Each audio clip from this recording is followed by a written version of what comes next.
Hello everyone, स्वागत है आप सभी का आपके अपने यूट्यूब चैनल में। देखिए, आज 18 अगस्त 2025 को ITI first year old trade का फर्स्ट शिफ्ट का एग्ज़ाम समाप्त हो गया है। आज फर्स्ट शिफ्ट के एग्ज़ाम में एम्प्लॉयबिलिटी स्किल के जो प्रश्न पूछे गए हैं पूरा पेपर करेंगे।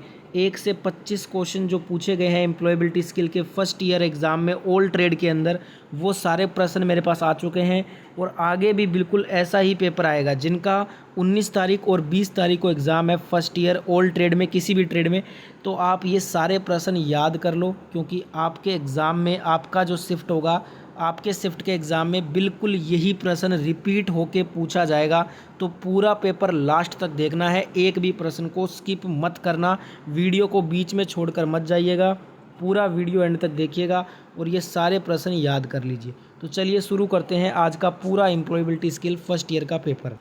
तो देखिए दोस्तों, फर्स्ट ईयर ओल्ड ट्रेड का एम्प्लॉयबिलिटी स्किल ईएस का क्वेश्चन पेपर आपके स्क्रीन पे आ गया है। इस पेपर में 1 से 25 क्वेश्चन पूछे गए थे, वो सारे क्वेश्चन करेंगे। पूरा पेपर सभी को देखना है लास्ट तक। फटाफट से आंसर बताऊंगा, सारे आंसर नोट डाउन कर लेना बाद में याद करने के लिए। उससे पहले वीडियो को जिन्होंने भी लाइक नहीं किया है तो फटाफट से वीडियो को लाइक कर दो और ज़्यादा से ज़्यादा वीडियो को शेयर करना। जितने भी आपके दोस्त हैं फर्स्ट ईयर में किसी भी ट्रेड में, सभी ग्रुप में इस पेपर को शेयर कर दीजिएगा। पहला क्वेश्चन करते हैं। पहले क्वेश्चन में कह रहा है, पीसी से टेलीफोन लाइन को जोड़ने के लिए हम किस युक्ति का प्रयोग करते हैं? Which device is use to connect telephone line to a PC? इसके लिए हम मोडेम का यूज़ करते हैं। पीसी से जब हम टेलीफोन को जोड़ते हैं ना, तो उसके लिए हम मोडेम का यूज़ करते हैं। बी नंबर ऑप्शन यहाँ पे राइट आंसर होगा। अगला क्वेश्चन देखिएगा, क्वेश्चन नंबर 2 क्या कह रहा है? कौन एक इनपुट डिवाइस है? Which one is N input device? तो दोस्तों, जो आपका जॉयस्टिक होता है ना, JOYSTICK, जॉयस्टिक जो होता है ये एक इनपुट डिवाइस होता है। कैसा डिवाइस होता है ये आपका एक इनपुट डिवाइस में आता है। तो right answer B number option हो जाएगा। वहीं अगर बात कर लें मॉनिटर की, स्पीकर की और प्रिंटर की, तो प्रिंटर, स्पीकर और मॉनिटर, ये तीनों आपके होते हैं आउटपुट डिवाइस। कैसे डिवाइस होते हैं? आउटपुट डिवाइस होते हैं। जॉयस्टिक जो है ये आपका एक इनपुट डिवाइस होता है। तो right answer option number B को कर लेना। पूरा पेपर एंड तक देखना है, यही पेपर आपके शिफ्ट में भी आएगा। जिनका भी आगे एग्ज़ाम बाकी है, बिल्कुल ये प्रश्न ही एम्प्लॉयबिलिटी स्किल का आपके पेपर में पूछा जाएगा। तो पूरा पेपर देखिए और सारे प्रश्न याद कर लो। अगला क्वेश्चन है, अच्छे तनाव का संकेत इनमें से कौन सा है? Which of these is a sign of good stress? लंबे समय तक तनाव, नींद की कमी नहीं होती है। Does not lead to long term tension, loss of sleep. ये अच्छे तनाव का संकेत है, अच्छे तनाव का। तो यहाँ पे बी नंबर ऑप्शन राइट हो जाएगा। वहीं अगर बात करें ऑप्शन ए में, यह आपको अपने लक्ष्यों का पीछा करने से रोकता है। ये एक अच्छा तनाव नहीं है, ये एक बुरा तनाव का संकेत है। यह आपको खुद पर शक करता है, ये भी बुरा तनाव का संकेत है। आपको शारीरिक रूप से बीमार बनाता है या दर्द का कारण बनाता है, ये भी एक बुरा तनाव का संकेत है। नेक्स्ट यहाँ पे क्वेश्चन देखिएगा, क्वेश्चन नंबर 4 है, कौन ट्रिपल ए लिसनिंग का हिस्सा नहीं है? Which one is not A part of triple A listening? अब यहाँ पे देखिए दोस्तों, ट्रिपल ए लिसनिंग में एक तो आता है एडजस्टमेंट, अटेंशन, एटीट्यूड।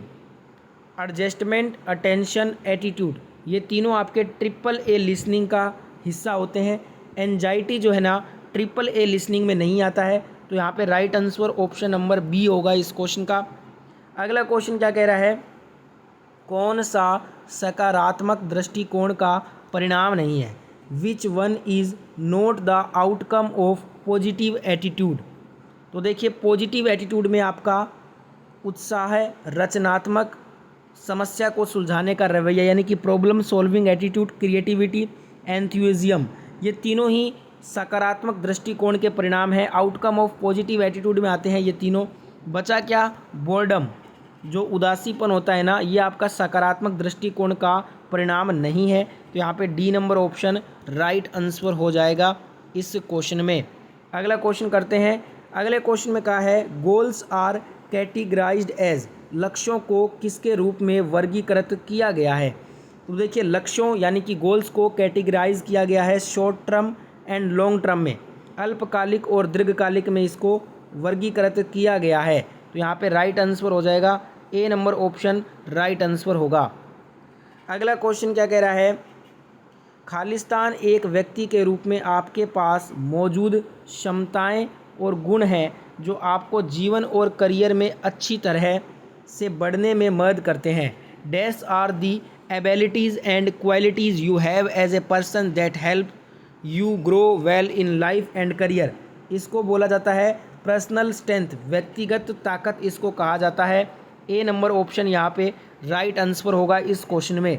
अगला क्वेश्चन है, एन एक्टिविटी दैट स्टॉप्स और reduces stress is called a stress buster. Which of the following according to you is not a stress buster. एक गतिविधि जो तनाव को रोकती है या कम करती है उसे स्ट्रेस बस्टर कहा जाता है। आपके अनुसार निम्नलिखित में से कौन एक स्ट्रेस बस्टर नहीं है। देखिए, लिसनिंग टू म्यूज़िक, संगीत सुनना, going to bed on time, समय पर बिस्तर जाना, गार्डनिंग, बागवानी करना, ये तीनों ही स्ट्रेस बस्टर में आते हैं।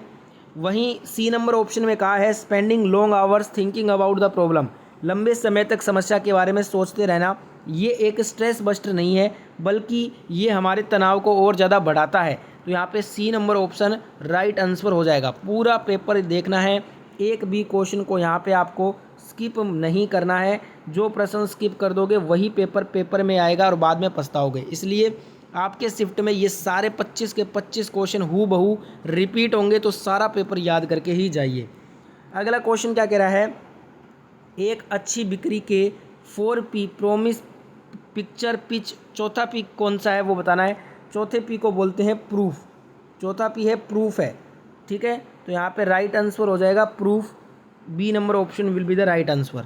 नेक्स्ट क्वेश्चन देखिएगा, खालिस्तान नौकरियां जो पिछले 5 वर्षों में पुरानी हो गई हैं, jobs that have become outdated in the past 5 years, इसको बोलते हैं जो एसटीडी बूथ की जो नौकरियां हैं ना वो पिछले 5 वर्षों में पुरानी हो चुकी हैं। तो ए नंबर ऑप्शन यहाँ पे राइट आंसर होगा इस क्वेश्चन में। अगला क्वेश्चन देखिएगा, निम्न में से कौन पब्लिक स्पीकिंग के 3P का तत्व नहीं होता। विच one is not an element of 3Ps of public speaking. तो 3P पब्लिक स्पीकिंग में एक होता है perform, prepare, practice. Perform, prepare, practice, ये 3P होते हैं पब्लिक स्पीकिंग के। वहीं इसमें क्या है ना, पोजेज नहीं आता है, पोजेज इसमें नहीं शामिल है पब्लिक स्पीकिंग के 3P में। तो यहाँ पे ए नंबर ऑप्शन राइट आंसर हो जाएगा। अगला क्वेश्चन देखिएगा, कार्डिनियल नंबर कौन सा है। Which one is an cardinal number. 1, ONE 1, ये क्या है, एक कार्डिनियल नंबर है। बी नंबर ऑप्शन यहाँ पे राइट आंसर होगा। अगला क्वेश्चन है, the ability to do is, कार्य क्या करने की क्षमता होती है। जो कौशल होता है ना, स्किल, कौशल करने की क्षमता है, स्किल, यहाँ पे आपका आंसर आएगा ए नंबर ऑप्शन। अगला क्वेश्चन देखिएगा, सफलता प्राप्त करने के लिए कौन सा आवश्यक लक्षण नहीं है। Which one is not an initial characteristics to achieve success. सफलता प्राप्त करने के लिए कमिटमेंट, कॉन्फिडेंस, इंटीग्रिटी। कमिटमेंट, आत्मविश्वास, इंटीग्रिटी, ये तीनों ही आवश्यक लक्षण हैं। अनएथिकल जो वर्क होता है ना वो सफलता प्राप्त करने के लिए आवश्यक लक्षण नहीं है। तो right answer option number B होगा इस क्वेश्चन में।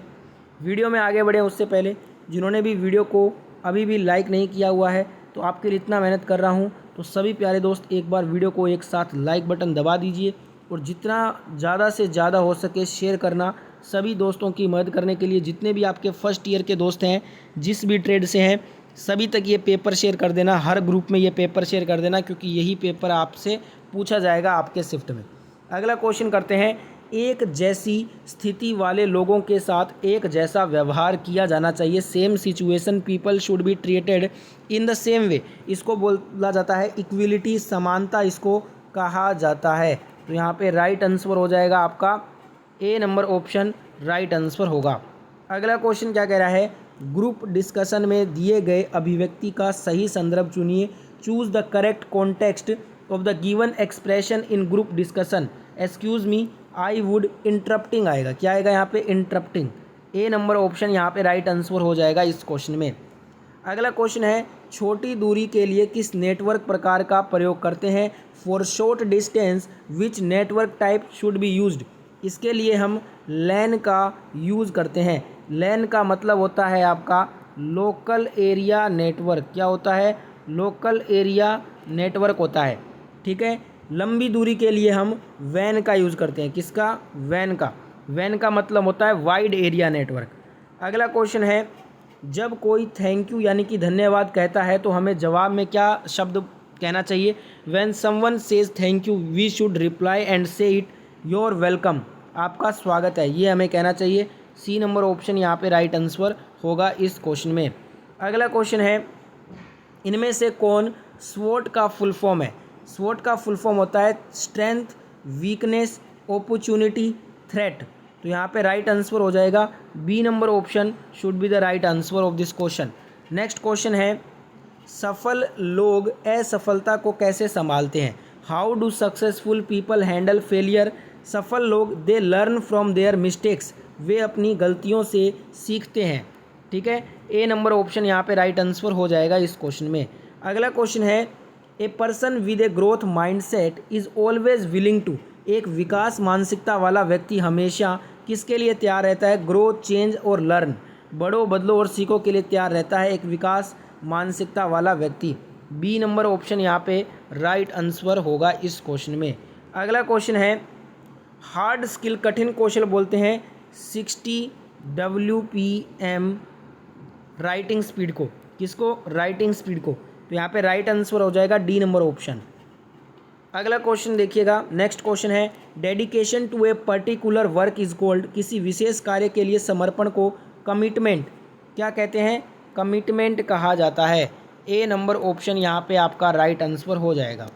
नेक्स्ट क्वेश्चन देखिएगा चौथी रो जिसको पंक्ति कहा जाता है, चौथे कॉलम जिसको स्तंभ कहा जाता है, सेल का एड्रेस क्या होता है। चौथी रो और चौथे कॉलम का सेल एड्रेस को हम D4 कहते हैं।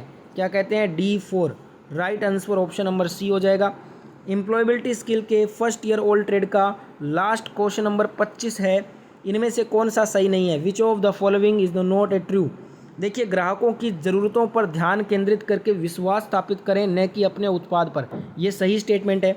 अपने ग्राहकों की ज़रूरतों को पूरा करने के लिए उन्हें समझने पर वास्तविक ध्यान के साथ प्रश्न पूछें, ये भी सही है।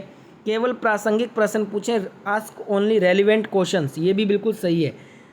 ए नंबर स्टेटमेंट कह रहा है प्रत्येक ग्राहक से समान प्रश्न पूछना, ask each customer the same set of questions, ये आपका गलत स्टेटमेंट है। तो right answer option number A हो जाएगा।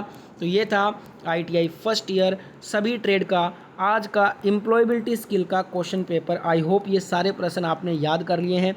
19 तारीख और 20 तारीख यानी कि कल और परसों जिनका भी एग्ज़ाम है फर्स्ट ईयर में किसी भी ट्रेड में, ये सारे प्रश्न याद कर लेना। इस वीडियो को बार बार देखना जब तक कि ये सारे प्रश्न आपको याद ना हो जाएं, क्योंकि यही पेपर पूछा जाएगा आपसे इस बार। वीडियो अच्छा लगा है, इन्फॉर्मेटिव लगा है तो ज़्यादा से ज़्यादा वीडियो को लाइक करें और इस वीडियो को शेयर ज़रूर करें।